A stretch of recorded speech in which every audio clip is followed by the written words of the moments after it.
Europecast, l'Europe chez nous. Ici, toutes les frontières s'estompent. Ici, tous les pays épris de justice et de liberté deviennent un seul et même pays, le pays des hommes. Sur Euradio.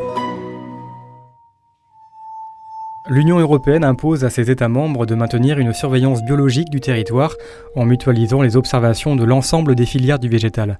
L'idée est de créer une épidémiosurveillance des végétaux et de contrôler le voyage des nuisibles.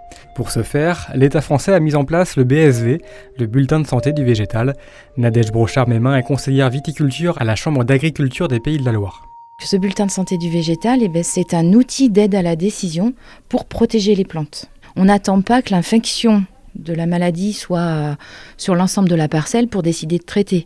Lorsque vous êtes malade, vous commencez à avoir un petit rhume, vous attendez un petit peu, vous vous lavez le nez, vous mouchez, mais quand vous commencez à avoir de la fièvre, c'est grand temps de prendre en compte votre maladie et d'aller voir le conseiller qui est votre docteur dans ce cadre-là. Et le bulletin du végétal, il fait une alerte, comme il peut y avoir l'alerte à la grippe ou l'alerte à la bronchiolite. Donc on va faire beaucoup de préventifs. On est en surveillance sur ce qu'on appelle les parasites émergents. Donc actuellement, il y en a 2 qui nous inquiètent très fortement dans les Pays de la Loire. Ce sont une bactérie qui s'appelle Xylella fastidiosa, qui a fait des dégâts sur les oliviers dans le nord d'Italie, qui est arrivée en Corse et dans le sud de la Méditerranée au niveau des lauriers roses. Alors cette bactérie, elle est transportée, véhiculée par plein d'insectes. Donc on surveille l'état des plantes et quand on a du suspicion, une feuille qui est décolorée d'une certaine façon, des rameaux qui sont tout mous au lieu d'être durs, donc là les observateurs m'alertent en tant que rédactrice du BSV et je vais faire une analyse pour voir s'il y a détection de cette présence de bactéries ou pas. Aujourd'hui, il y a beaucoup de développement de produits qu'on appelle de biocontrôle. Donc en fait, qui sont soit des organismes vivants ou des champignons ou des bactéries qui vont être elles-mêmes parasites de ceux qu'on veut combattre.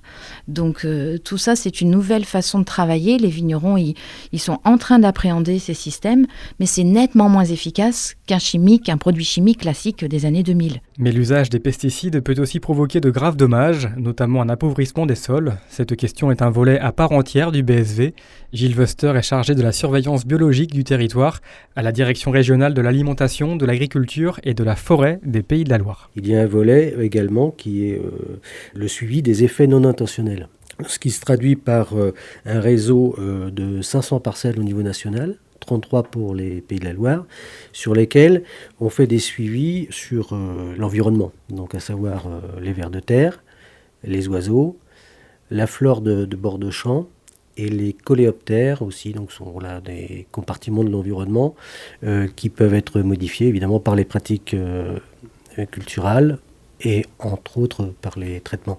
On essaie aussi d'observer les auxiliaires par exemple. Pour faire simple, les coccinelles par exemple, les cirfes, les choses comme ça. Évidemment, là on s'aperçoit bien sûr qu'il y a des différences selon le mode de production. Est-ce que vous pensez que le problème, c'est pas de vouloir absolument qu'on ait 100% de la production qui soit saine ? Il y a quand même aussi l'acceptation du consommateur, en particulier sur tout ce qui est produits frais, fruits et légumes. Il y a toujours un petit peu aussi une éducation du consommateur à faire, c'est-à-dire que une tache sur pomme, elle est bonne quand même. Je pense que les gens sont bien conscients qu'on ne peut pas non plus produire des fruits, des légumes sans une tache de beau calibre, belle couleur et sans aucun traitement. Il n'y a pas que les producteurs qui évoluent, je pense qu'il faut aussi que le consommateur évolue à ce niveau-là. Un légume moche n'est pas forcément un légume en mauvaise santé. Mais oui, tout à fait, tout à fait. Tout à fait. Retrouvez l'intégralité des Europecast sur euradio.fr.